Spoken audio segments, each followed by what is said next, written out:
Okay, this video is for my buddy Daryl Gunner. And what I've done, Daryl, is I've taken the famous "No cell phones equals communism" poster board. And I'm going to try to demonstrate what I'm talking about here in this drug trafficking. I don't know if you can see the mark that I've made here, but let's say the Colombian drug cartels wholesale represents that line right there. And our poster board represents the entire market for drugs and the profit contained within that market. Now let's say the Colombian drug cartels, their operating costs are here. They have to pay the village people to stomp out the cocoa leaves. They have to pay, I don't know, whatever else they have. Their costs are contained right here.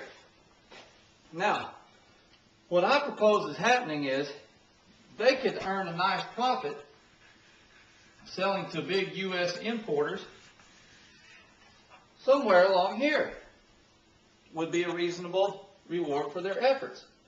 But because of the drug war in the United States, which stops the supply, which creates a terribly high risk for people further on down the supply chain, and which decreases availability for consumers, all factors which drive up the price, our Colombian friends are now selling to the U.S. importers at this line.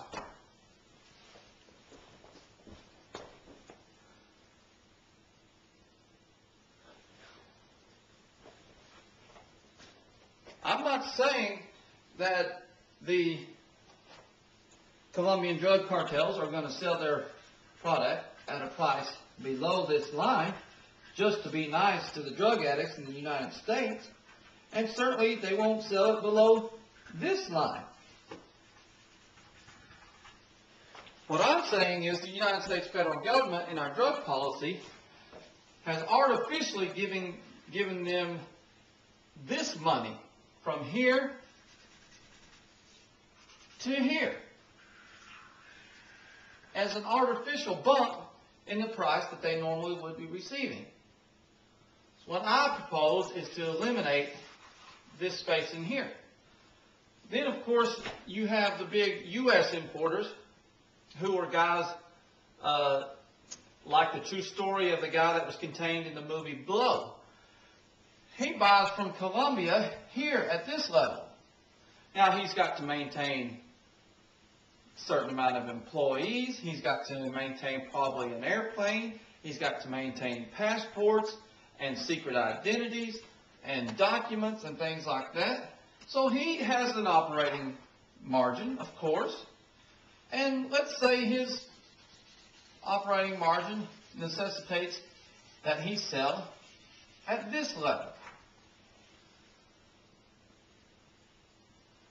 What the U.S. drug policy has done is it has artificially allowed him to sell at this level.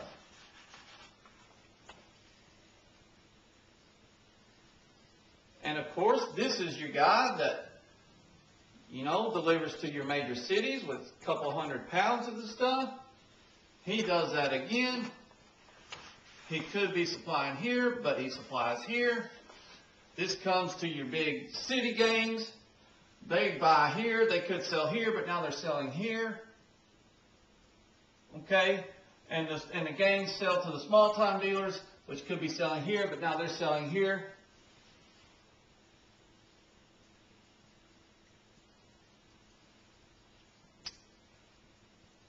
And this is the end user, the teenager who wants to experiment, the pothead, the drug addict. And what you have is you have this much of a profit margin. And I don't know if you can see the top of my hand goes almost to the top of my front door. Because every step along the way, you have this artificially inflated profit margin.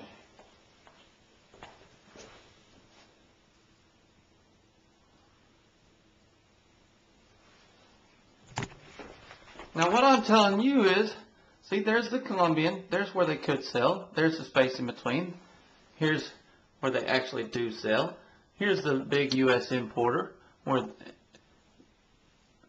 here rather is the big U.S. importer, where they buy from the Colombian sale. This is where they could cover their profit. This is where they actually sell, here. And so what happens is you have all this artificial profit built into the system. Now, what I told you in our conversation is that we make a mistake when we believe that drugs or any other product is not subject to the same forces of supply and demand that other products are. These guys here are not going to cheapen their product out of kindness for the drug addict because they know that they can sell them at whatever price because the drug addict is hooked. They'll do anything. But what this does is it causes suppliers to compete within themselves. Because as you know, these guys are ruthless. They'll cut your throat. They don't care about the other guy.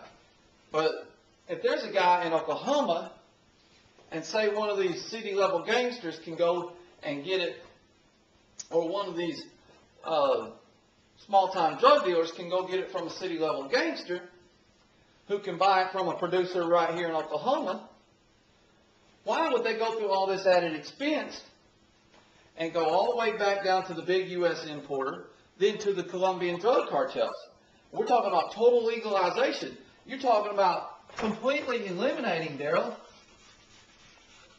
a whole sector of the profit margin in the drug industry. Here, downwards, totally eliminated. This is where your big violence escalates. If people can operate in broad daylight right here, why would they go through all this trouble? This is totally eliminated under legalization. So I grant you your concept is correct. They're not trying to give anybody a break on the price. But you're not taking into account this profit structure. What this does is it artificially inflates profits. And high profits do one thing. If there's $1 million a year being made selling lemonade, you're going to have a lot of lemonade producers. High profits, the old saying goes, encourages new entrants into the industry. When you have somebody making a lot of money, you have other people wanting to come in, supply that same product, and make that same great profit. Well, here you have this huge inflated high profit margin structure. And what you have is new entrants fighting for the profit that is contained within this structure. Now, right now, it's illegal to be making these profits. So who are the people that are willing to enter this field? Violent Mexican drug gangs. That is who right now has weighed all the risks associated with it and says, yes, I will enter it. And that's why we get the drug violence that we're seeing at our borders right now. Now, drugs are a horrible thing, but they are human nature. Do you think you're going to stop the consumption of drugs because you make them illegal? We both know that's not the case. So my argument is to make this a peaceful operation, make it a legal operation, eliminate this profit structure, and have this practice going on here in the safer areas, in the small-time producer areas, where producers will compete with one another, where the addicts won't have to rob. The addicts are robbing and stealing because it's so expensive. Where addicts won't have to rob to be able to afford to get their fixes, and will eliminate this violence. Of course, there are many, many other issues surrounding legalization of drugs that I haven't been able to get to, but I wanted to give you this chart that is my view of the problem that comes from the profit structure related to all this.